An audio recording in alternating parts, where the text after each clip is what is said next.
মছিন্দ্রনাথ পূর্ব দিকে জগন্নাথের তীর্থযাত্রায় গিয়ে সেতুবন্ধ রামেশ্বরে গেলেন। মারুতি যখন সেখানে স্নান করতে যাচ্ছিলেন ঠিক তখনই বৃষ্টি শুরু হয়ে গেল।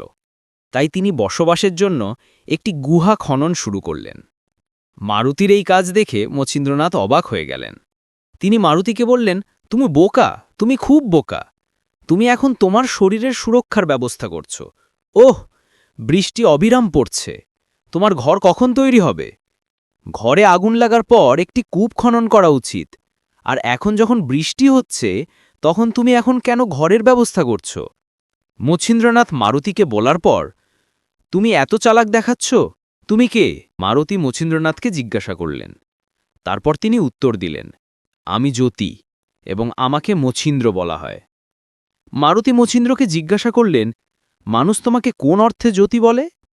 তারপর, আমার শক্তি দেখে লোকেরা আমাকে জ্যোতি বলে। তিনি উত্তর দিলেন। সেই সময় মারুতি বললেন, এখন পর্যন্ত আমরা শুনছিলাম যে একজন হনুমান জাতি আছে, কিন্তু এখন তুমি হঠাৎ করেই নতুন জাতি হিসাবে আবির্ভূত হয়েছ। কিন্তু যাই হোক না কেন, আমি কয়েকদিন ধরে মারুতির সাথে আছি, তাই তার শিল্পের 1000 ভাগ আমার কাছে অনেক চেষ্টা করে এসেছে। আমি এই সময় তোমাকে এটি দেখাবো। এটি কিভাবে সমাধান করতে হয় তা দেখাও, অন্যথায় তোমার জাতি নামটি বাদ দেওয়া উচিত। এইভাবে মারুতি মছিন্দ্রনাথকে সামান্য স্পর্শ করার পর তিনি উত্তর দিলেন, তুমি আমাকে কোন শিল্প দেখাচ্ছ তা দেখাও, শ্রী গুরুনাথ এটি সমাধান করবেন। এই কথা শুনে মারুতরা খুব রেগে গেলেন। তারপর তিনি তৎক্ষণাৎ একপাশে উড়ে গেলেন এবং বিশাল রূপ ধারণ করে হঠাৎ 7টি পাহাড় তুলে মছিন্দ্রনাথের দিকে ছুঁড়ে মারলেন, এবং তাকে না জানিয়েই। মছিন্দ্রনাথ বুঝতে পারলেন যে তারা আকাশের মধ্য দিয়ে মেঘের মধ্যে আসছে। স্থির স্থির বলে তিনি বায়ু আকর্ষণ মন্ত্রের শক্তিতে পাহাড়গুলিকে তাদের জায়গায় থামিয়ে দিলেন। পরে মারুতি নাথের দিকে একের পর এক শত শত পাহাড় ছুঁড়ে মারতে থাকলেন, কিন্তু তিনি সেই একক মন্ত্রের শক্তিতে সেই সমস্ত পাহাড়গুলিকে সেখানেই ভেঙে ফেললেন। এটা দেখে মারুতি প্রলয়ের আগুনের মতো ক্রোধে জ্বলে উঠলেন এবং একটি বড় পাহাড় তুলে নিক্ষেপ করতে উদ্যত হলেন। মছিন্দ্রনাথ তা দেখলেন। তারপর নাথ সমুদ্রের জল নিয়ে বায়ু আকর্ষণ মন্ত্র হিসেবে মারুতির শরীরে জোর করে ছিটিয়ে দিলেন এবং তাকে সেখানেই পড়ে থাকতে বাধ্য করলেন। সেই সময় তার নড়াচড়া বন্ধ হয়ে গেল। মারুতি তার হাত দিয়ে পাহাড়টি মাথায় ধরে রেখেছিলেন, এবং এটি এমনই ছিল দেখে বায়ু তার পুত্র মারুতিকে পেটের সাথে ধরে রেখেছিলেন। পরে বায়ু মছিন্দ্রনাথকে এই ঝামেলা থেকে বাঁচানোর জন্য অনুরোধ করলেন। নাথ রাজি হয়ে তাকে আবার উদক মন্ত্র ছিটিয়ে দিলেন। এইভাবে পর্বতটি যেখানে ছিল সেখানে চলে গেল এবং মারুতিও তার পূর্বের অবস্থায় ফিরে গেল। তারপর মারুতি কাছে এসে নাথের প্রশংসা করে বললেন, ধন্য, ধন্য।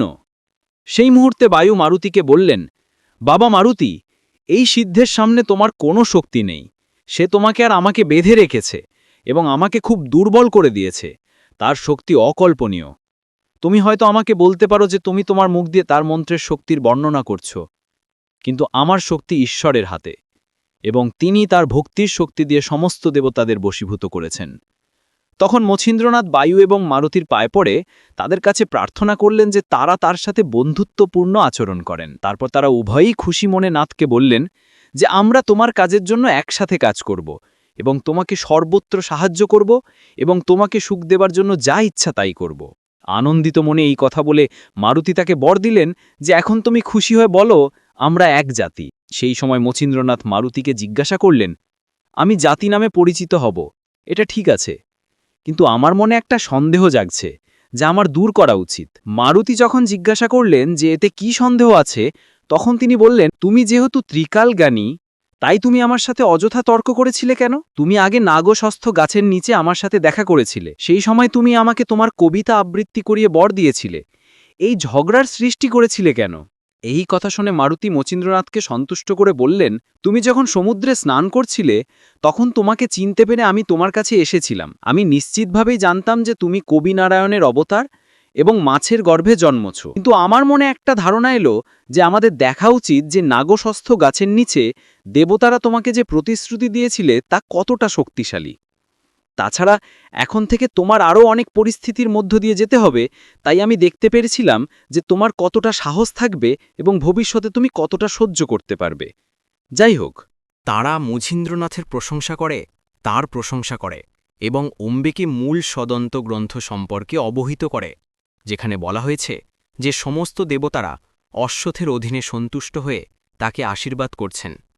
এই কথা শুনে অম্বে নাথকে বললেন যে আমি আপনার পরাক্রম দেখতে চাই। সেই সময় মাত বললেন, আপনি যেমন বলবেন আমি আপনাকে তেমনই দেখাব। তিনি তাকে পর্বতটিকে আকাশে উড়িয়ে তার স্থানে ফিরিয়ে আনতে বললেন। এই কথা শুনে তিনি একটি বায়ু অস্ত্র প্রস্তুত করলেন এবং মন্ত্র হিসাবে পাহাড়ের ওপর ছাই ছুড়ে দিলেন। তারপর পর্বতটি আকাশে চলতে শুরু করল। তারপর তিনি তার পিঠে চাপড় মেরে প্রশংসা করলেন এবং পর্বতকে নেমে আসতে বললেন। তারপর তিনি বায়ু অস্ত্রটি বের করে পর্বতটিকে তার স্থানে ফিরিয়ে আনলেন। তা দেখে অম্বে সন্তুষ্ট হলেন।